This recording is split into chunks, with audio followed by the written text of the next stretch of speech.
नमस्कार साथियों, नव्या आईएएस में आप सभी का स्वागत है। आज के द हिंदू न्यूज़पेपर में जो भी इम्पोर्टेंट न्यूज़ आई होगी हम उसे डिस्कस करेंगे। चलिए शुरू करते हैं। सबसे पहले अभी कल ही इंटरनेशनल महिला दिवस है, वुमेंस डे है, तो उसको लेकर कुछ आर्टिकल्स है जो महिलाओं के लिए ही आ रहे हैं, अभी महिलाओं के ऊपर ही हैं।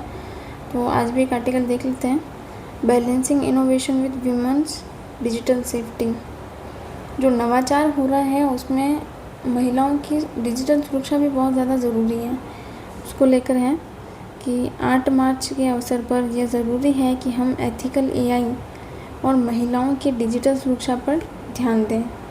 क्या क्या खतरे महिलाओं को अभी ये कई तरह के अपमान का सामना करना पड़ रहा है। महिलाओं को ऑनलाइन प्लेटफॉर्म पर कई तरह की गाली गलौज होती है, अपने आप को अपनी आइडेंटिटी को छुपा दिया जाता है, जिससे उन्हें ढूंढना भी मुश्किल हो जाता है। 16 से 18% महिलाओं के ऑनलाइन उत्पीड़न या गाली गलौज का सामना करना ही पड़ता है, ये देखा जा रहा है अभी। फिर डिजिटल दुनिया में खुद को सुरक्षित रखना बहुत कठिन है। क्यों? क्योंकि तकनीक का निजी जीवन में बहुत ज़्यादा इस्तेमाल कर रहे हैं हम, और इंटरनेट पर अपराधियों की भी पहुंच है और गुमनामी भी है कि वो अपना चेहरा बिना उजागर किए ही महिलाओं को परेशान कर सकते हैं। डीप फेक का बढ़ता खतरा। ये जो फर्जी फ़ोटो, ऑडियो, वीडियो जिन्हें एआई की मदद से क्रिएट किया जाता है, हाल ही में ग्रोक एआई की मदद से महिलाओं की बिना अनुमति के उनकी आपत्तिजनक तस्वीरें बना रहे हैं और उन्हें पब्लिश कर रहे हैं। महिलाओं को पता ही नहीं है कि उनकी फ़ोटो, उनकी वीडियोस कहाँ कहाँ यूज़ हो रही है। उसको ना डीप फेक कहते हैं। तो ये सबसे डेंजर है आज के समय में, है ना। तो ये इसका मेन एक कारण ये भी माना जाता है कि एआई के विकास में महिलाओं की कमी है, एआई को बनाने में। यूएन वुमेन रिपोर्ट के अनुसार एआई टूल पुरुषों द्वारा ही बनाए गए हैं और वो पुरुषों की तस्वीरों पर काम ही नहीं करते। इस रिपोर्ट का कहना है। यूनाइटेड नेशंस डेवलपमेंट प्रोग्राम के अनुसार एआई के क्षेत्र में केवल 22% पेशेवर महिलाएं हैं और उसमें से भी सिर्फ 14% है जो अच्छे पदों पर काम करती है। अभी अगर उनका इन्वॉल्वमेंट अच्छा होता, उनकी भूमिका अच्छी होती, तो शायद वो अनुभव और दृष्टिकोण तकनीक में भी शामिल होते हैं, तो उनके मिसयूज़ को कम किया जा सकता था, है ना। ये एक अलग ही एंगल है इस समस्या के लिए। और हमें मजबूत कानून बनाने की ज़रूरत है। सुरक्षा के लिए कड़े कानून और उनकी सही तरीके से लागू होना बहुत ज़रूरी है। भारत सरकार के ministry of electronics and information technology ने नया नियम जारी किया। क्या किया है कि सोशल मीडिया और ऑनलाइन प्लेटफॉर्म पर डीप फेक की अगर शिकायत आती है तो 3 घंटे के अंदर अंदर आपको उसे हटाना होगा। अगर आपके सोशल मीडिया हैंडल पर डीप फेक की शिकायत आ जाती है तो आपने जो रील्स या फिर जो भी वीडियोज़ डाला है जिसके ऊपर शिकायत आई है, उसे आपको अगले 3 घंटे के भीतर हटाना होगा, वरना उचित कार्रवाई की जा सकती है। बच्चों को शुरुआत से जागरूक करना होगा, है ना। ये सब बचपन से सिखाया जाना चाहिए बच्चों को कि वो खुद को डिजिटली किस तरीके से प्रोटेक्ट करके रखे अपने आप को। उन्हें सिखाना होगा कि ऑनलाइन दुर्व्यवहार क्या होता है, एआई का गलत इस्तेमाल किस प्रकार हो सकता है, इससे कैसे वो खुद को प्रोटेक्ट कर सकें। एआई तकनीक के इस्तेमाल को रोकना तो संभव नहीं है, लेकिन महिलाओं की डिजिटली सुरक्षा को प्राथमिकता दी जानी चाहिए आज के दौर में। ठीक है, इस न्यूज़ में इतना ही था। चलिए दूसरा देख लेते हैं। Centre directs refiners to maximise LPG production. अभी सरकार ने रसोई गैस जो एलपीजी है इसकी उपलब्धता सुनिश्चित करने के लिए एक नया आदेश जारी किया है। अभी गवर्नमेंट ने रिफाइनरीज़ को ये आदेश दिया है कि वो अभी कुछ टाइम तक सिर्फ एलपीजी का ही उत्पादन करें, क्योंकि अभी जो युद्ध का दौर चल रहा है इसमें ये ज़रूरी है कि हमारे पास इनफ तेल, गैस, ये सब है ना चीज़ें होनी चाहिए, ताकि हमारी कम से कम घरेलू ज़रूरतें तो पूरी हो जानी चाहिए समय पर। इसका मतलब है कि कंपनियां प्रोपेन ब्यूटेन गैस का ज़्यादा इस्तेमाल एलपीजी बनाने में ही किया जाएगा। अभी प्रोपेन और ब्यूटेन का इस्तेमाल केवल एलपीजी के लिए ही होगा। सरकार ने कहा है कि रिफाइनरी कंपनियां प्रोपेन ब्यूटेन गैस को पेट्रोकेमिकल या अन्य उत्पाद बनाने में इस्तेमाल नहीं करेगी, सिर्फ एलपीजी ही बनाएगी। एलपीजी सिर्फ घरेलू उपभोक्ताओं को ही दी जाएगी, है ना। सरकारी तेल विपणन कंपनियां जैसे कि Indian oil corporation, Bharat petroleum corporation, इनको ही प्रोवाइड कराया जाएगा। वाहनों और अन्य व्यावसायिक उपयोग के लिए एलपीजी नहीं दी जाएगी। भारत में लगभग 60% एलपीजी आयात होती है, बाहर से मंगाते हम, लेकिन अभी जो युद्ध का दौर चल रहा है उसमें थोड़ा मुश्किल हो गया है। स्ट्रेट ऑफ हॉर्मुज़ अभी बंद चल रही है ना, उस वजह से बहुत परेशानियों का सामना करना पड़ रहा है ना। ज़्यादातर पर्शियन गल्फ से होके आता है, सऊदी अरेबिया, कतर से आती है, लेकिन स्ट्रेट ऑफ हॉर्मुज़ बंद होने के कारण एलपीजी की जो सप्लाई है वो प्रभावित हो गई है। इसलिए सरकार ने घरेलू उत्पादन बढ़ाने का भी फैसला किया है। ठीक है, सरकार का आश्वासन है लोगों को कि इंडियन ऑयल कॉरपोरेशन ने कहा है कि देश में ईंधन पर्याप्त मात्रा में मौजूद है, हमें चिंता की कोई ज़रूरत नहीं है। सोशल मीडिया पर जो फैल रही ईंधन की कमी है वो खबरें जो है झूठी, ऐसा सरकार का कहना है कि हमारे पास इनफ स्टॉक है अभी तक, वैसी टेंशन की कोई बात नहीं है। लेकिन फिर भी सुनिश्चित कर रहे हैं कि घर की जो घरेलू ज़रूरतें हैं वो पूरी हो जानी चाहिए। ये भी एक आर्टिकल आया है F1 फार्मूला, चलो उसको भी डिस्कस कर लेते हैं। New formula F1 can meet climate targets without losing any of the three. ये एक तरीके का कोई गेम होता है F1, है ना, जो बाहर की कंट्री रेस जो होती है ना, कारों की रेस, उसमें है ऐसा कुछ इसका। नई तरीके का हाइब्रिड फार्मूला है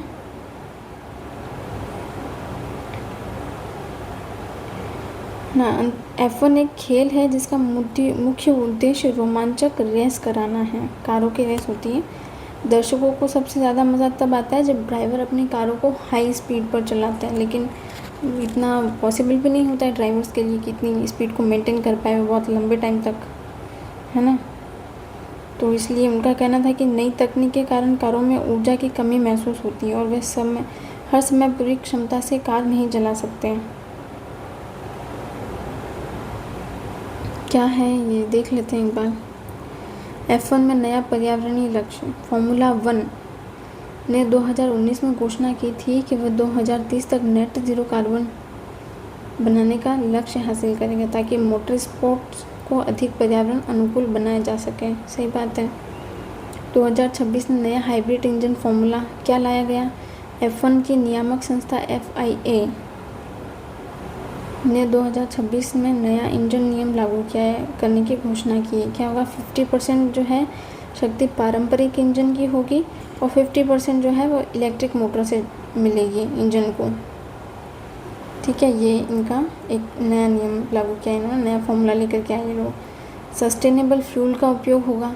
नई कारों में ऐसा ईंधन इस्तेमाल होगा जो कार्बन कैप्चर, नगर कचरे और गैर खाद्य बायोमास से बनाया जाएगा। ठीक है, बायोडिग्रेडेबल अच्छी चीज़ें हैं। साथ ही ब्रेक लगाने से उत्पन्न ऊर्जा को बैटरी चार्ज करने के लिए पुनः उपयोग किया जाएगा। अच्छी बात है, बहुत सही चीज़ लेकर के आए हैं। ऑटोमोबाइल कंपनी की बढ़ती भागीदारी। नई तकनीक और नियमों के कारण कई बड़ी कंपनियां F1 में शामिल होने को तैयार हो गई है, जैसे कि ऑडी ने अपनी टीम बनाई है, जबकि होंडा और फोर्ड ने इंजन पार्टनर के रूप में वो लोग वापस लौट रहे हैं। अब चुनौती क्या है, पर्यावरण और रोमांच में संतुलन। कुछ ड्राइवरों ने नई कारों में ऊर्जा की कमी की समस्या बताई, इसलिए भविष्य में यह देखना महत्वपूर्ण होगा कि F1 पर्यावरणीय लक्ष्यों को पूरा करते हुए रेस और जो रोमांच की प्रतिस्पर्धा को है कैसे बनाए रखता है। ठीक है, इस न्यूज़ में इतना ही था।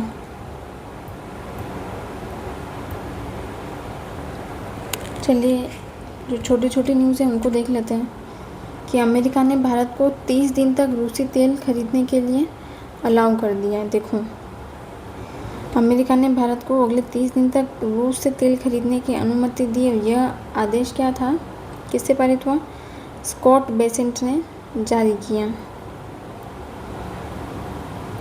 ठीक है, ऐसा क्यों किया गया कि अमेरिका ने कहा कि फ़ैसला इसलिए लिया गया है ताकि दुनिया में तेल की कीमतों को तेज़ी से और सप्लाई की समस्या को कुछ समय के लिए कम किया जा सके। वैश्विक तेल सप्लाई प्रभावित है क्योंकि स्ट्रेट ऑफ हॉर्मुज को ब्लॉक कर दिया ईरान ने। इस कारण जो कई तेल टैंकर है उसे रास्ते से जाने से बच रहे हैं, है ना। अब हो सकता है कि हमें रूस से तेल जो है पहले की तरह सस्ता नहीं मिले, लेकिन ख़रीदना तो पड़ेगा।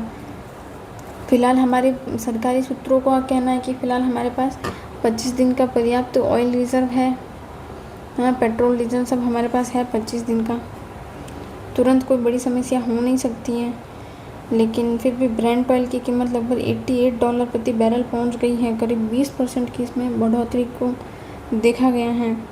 भारत की अर्थव्यवस्था पर भी असर पड़ता हुआ दिख रहा है कि महंगाई भी बढ़ सकती है, रुपया कमज़ोर हो सकता है। रूस का तेल आयात हमने कम कर दिया था, है ना,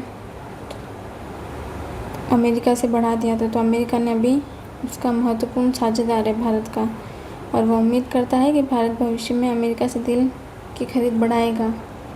ये जो कुछ ट्रेड की जो डील फिक्स हुई थी उसके अंतर्गत का अलाउ किया है इंडिया को, ठीक है। उस पर भी कुछ विपक्ष का अलग ही कहना है कि हम उनके हाथों की कठपुतली बन गए हैं, ऐसा वैसा, ठीक है। हो गया, इसकी न्यूज़ हो गई। नेक्स्ट देख लेते हैं, the promise of a bridge to development.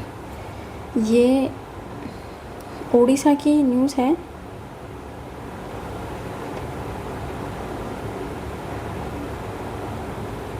विकास का अधूरा वादा। क्या होता है, एक कालाहांडी ज़िला, ओडिशा का जो एक कालाहांडी ज़िला है, वहाँ पे इंद्रावती जलाशय के बीच एक ज़मीन के टुकड़े में रहने वाले आदिवासी और दलित परिवार जो है आज भी कई ज़्यादा समस्याओं का सामना कर रहे हैं। सरकार को वहाँ पे एक योजना लानी चाहिए इंद्रावती जलाशय बनाने की, ताकि जो बहुत सारे वहाँ पे गांव है, आसपास का एरिया था, वहाँ पे बिजली पहुँचाई जा सके और पानी की उपलब्धता कराई जा सके। तो 16 गांव जो जलाशय से गिर गए थे उस समय, है ना, 30 वर्षों से जलाशय के बीच अलग थलग पड़े हैं। 3000 लोग इन गाँव में रहते हैं, उन्हें भी लगभग 10 साल से अभी तक बिजली मिली नहीं है। इंद्रावती परियोजना क्या थी कि 1978 में चालू हुई थी, और उद्देश्य क्या था इसका, 600 मेगावाट बिजली का उत्पादन करना और 1.28 लाख हेक्टेयर ज़मीन की सिंचाई करना। इस परियोजना के बनने से कालाहांडी के जो पहले सूखा प्रभावित क्षेत्र था, अब चावल उत्पादन के लिए जाना जाता है। पानी तो पहुंच गया, लेकिन कुछ वहाँ पे ऐसे इलाके हैं जहाँ पर आदिवासी लोग और दलित समुदाय के लोग वहीं रह गए। उनको सरकार ने उचित मुआवजा दिया था, लेकिन उन्हें शायद समझ नहीं थी कि उस पैसे को कहाँ खर्च किया जाए, और कुछ लोग अपनी पुश्तैनी ज़मीन नहीं छोड़ना चाहते थे, तो वो लोग विस्थापित ही नहीं हुए। जबकि इस परियोजना से कुल 97 गांव जो है प्रभावित हुए थे, 17,000 लोग विस्थापित हुए थे।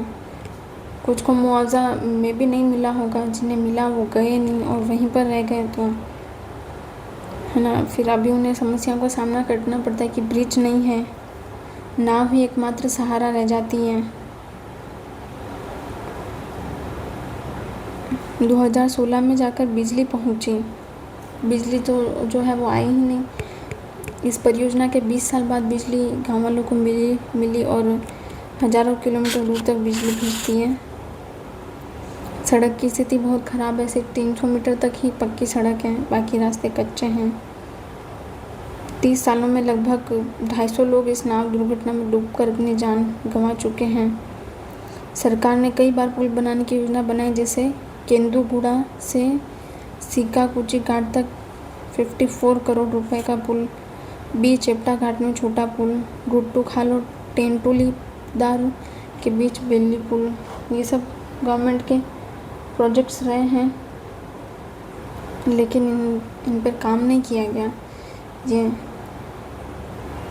हाँ, लेकिन निर्माण सामग्री नाव से लानी पड़ती है, मतलब वहाँ के लोग जो है अपने लिए घर भी नहीं बना सकते सही से। प्रधानमंत्री आवास योजना के तहत पैसा तो मिल जाएगा, लेकिन घर बनाना संभव नहीं है, क्योंकि निर्माण सामग्री भी आपको नाव से लानी पड़ेगी। पहाड़ी रास्ते से सिर पर उठाकर घर तक ले जानी पड़ती है, लागत भी बढ़ जाती है। स्वास्थ्य सेवाओं की हालत भी ख़राब है कि 2 महिलाओं ने नाव में ही बच्चे को जन्म दिया, एक महिला ने सड़क पर बच्चे को जन्म दिया, ठीक है, क्योंकि हॉस्पिटल्स भी काफ़ी दूर है, ले जाना मुश्किल है। अगर आपको एम्बुलेंस पे फ़ोन करना है तो पहाड़ पर खड़े हो, फिर नेटवर्क आएगा, फिर फ़ोन होगा, ऐसे। 3 तो प्राथमिक स्कूल है 16 गाँव के लिए, और वो भी 8 से 10 किलोमीटर तक पैदल चलना पड़ता है। स्कूल में सिर्फ 15 बच्चे ही पढ़ते हैं, शिक्षक भी नहीं आते कई बार तो। पंचायत भवन, मिनी बैंक, स्वास्थ्य केंद्र, चावल गोदाम, स्थायी स्कूल भवन, ये सब भी नहीं है वहाँ पे। 30,000 आदिवासी और दलित लोगों की उम्मीद है कि एक दिन जलाशय पर पुल बनेगा और उन्हें नाव पर निर्भर नहीं रहना पड़ेगा। लेकिन ये जो फ़िलहाल तो ये सपना है वो अधूरा ही है। ठीक है, इस न्यूज़ में इतना ही था। अगले देखते हैं। जो कर्नाटका की सरकार है वो कोशिश कर रही है कि जो 13 से 16 साल के बच्चे हैं उनके ऊपर बैन लगा दिया जाए सोशल मीडिया यूज़ करने से। ठीक है, एक कच्ची उम्र होती है, इसमें बच्चे बहुत सारी चीज़ों को सीखते हैं। तो सरकार ने जो है बैन लगाने का सोचा है। कर्नाटका और आंध्र प्रदेश की सरकारें बच्चों को सोशल मीडिया के बुरे प्रभाव से बचाने के लिए उस पर प्रतिबंध लगाने की योजना बना रही है। कर्नाटका के जो मुख्यमंत्री हैं उन्होंने शुक्रवार को राज्य बजट पेश करते समय कहा कि 16 से कम उम्र के बच्चों के लिए सोशल मीडिया पर प्रतिबंध लगाने का जो प्रस्ताव लाया उन्होंने। अभी ये पता नहीं है कि लागू कैसे होगा, लेकिन हाँ, अगले 90 दिनों के भीतर आंध्र प्रदेश में लागू करने की योजना बनाई गई है। मोबाइल से सोशल मीडिया से बच्चों को नुकसान है। स्कूल के बच्चों के लिए भी मोबाइल फ़ोन पर रोक लगाने की बात कर रही है सरकार। सरकार का उद्देश्य क्या है? बच्चों को सोशल मीडिया के नुकसान से बचाना, मानसिक व शारीरिक स्वास्थ्य की बच्चों की रक्षा करना। ऑस्ट्रेलिया में भी कुछ ऐसे कानून हैं। और कर्नाटका के मुख्यमंत्री सिद्धारमैया ने बजट भाषण में कहा कि कॉलेज और विश्वविद्यालयों में छात्र संघ चुनाव फिर से शुरू किए जाएंगे, जो पिछले 40 सालों से रोके रखे गए थे। ठीक है, यही था इस न्यूज़ में। चलिए दोस्तों, आज के लिए इतना ही। धन्यवाद।